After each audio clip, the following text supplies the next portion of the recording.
अर्पिता समीरचा होणार गृहप्रवेश की त्याआधीच नीलांबरी त्यांना काढणार कायमचं घराबाहेर। तू अनोळखी तरी सोबती या मालिकेची कहाणी इंटरेस्टिंग आणि एक्साइटिंग वळणावर येऊन उभी आहे। तर मालिकेत एक मोठा ट्विस्ट येऊ घातला, ज्याने अर्पिताचं लग्न विराशी नाही तर समीरशी झालेलं आहे आणि आता त्यानंतर समीर आणि अर्पिता घरी परतलेले आहेत। समीर आणि अर्पिताला दारावर बघून मात्र नीलांबरीच्या पायाखालची जमीन सरकते।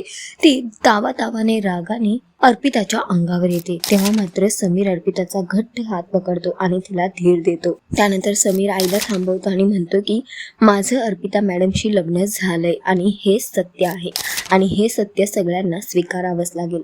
हे ऐकल्यावर मात्र आई अजूनच रागावते आणि नीलांबरी म्हणते की जोपर्यंत मी जिवंत आहे तोपर्यंत या मुलीला या घरात कधीच जागा मिळणार नाही आणि ती तावातावाने मागे जाते आणि दरवाजा त्यांच्या तोंडावरच बंद करते।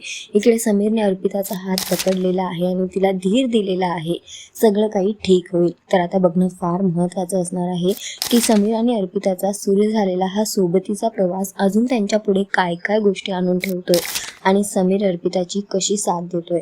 तर सध्या तरी समीर अर्पिताचा गृहप्रवेश होणार की नाही हे तर येणाऱ्या वेळेतच कळेल, पण फायनली समीर आणि अर्पिताचं लग्न झालेलं आहे।